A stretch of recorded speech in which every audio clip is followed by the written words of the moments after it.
Berlatar di kota Margrave dan cerita diawali dengan seorang pria bernama Jack Reacher, di mana ia saat ini sedang membeli sarapan di sebuah kedai. Namun tak berselang lama, dua orang polisi tiba-tiba menangkapnya atas tuduhan telah melakukan pembunuhan di kota tersebut, yang mana sebelumnya diketahui telah terjadi pembunuhan terhadap seorang pria yang belum diketahui identitasnya. Dan kebetulan pembunuhan itu terjadi di lokasi yang dilewati oleh Reacher. Polisi tersebut lantas membawanya ke hadapan seorang detektif bernama Finley. Rupanya, Finley telah mengetahui identitas Reacher yang ternyata seorang pensiunan mayor dalam unit investigasi khusus. Finley menginterogasinya soal mayat korban pembunuhan yang dituduhkan kepada Reacher. Korbannya saat ini tidak bisa diautopsi dikarenakan mengalami bengkak di sekujur tubuhnya.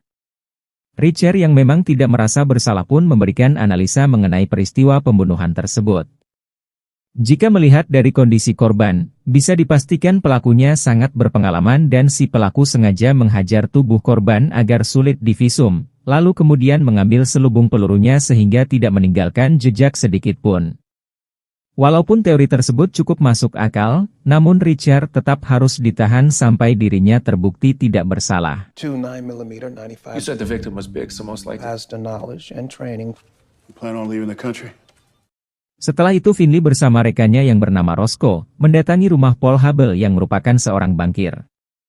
Finley mencurigai Paul ada kaitannya dengan pembunuhan itu, karena polisi menemukan nomor ponsel Paul yang ditemukan di sepatu korban.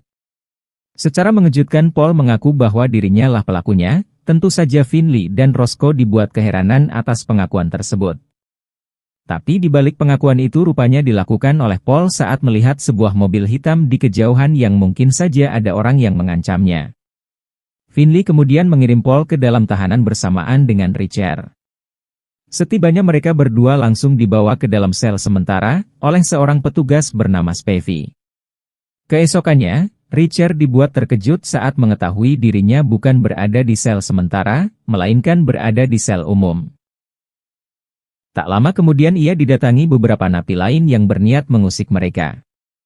Reacher lantas memperingatkan mereka agar segera keluar. Namun mereka justru menertawakannya, sampai kemudian Reacher membuat salah satu dari mereka tak sadarkan diri. Now I'll count to 3, bitch. Setelah itu mereka berdua pergi keluar. Di sini Paul mengungkapkan pada Reacher bahwa dirinya bukanlah pelaku pembunuhan itu. Ia sengaja mengaku sebagai pelaku karena ada orang yang mengancam akan membunuhnya dengan cara dikebiri dan dipaku ke dinding. Jika sampai para polisi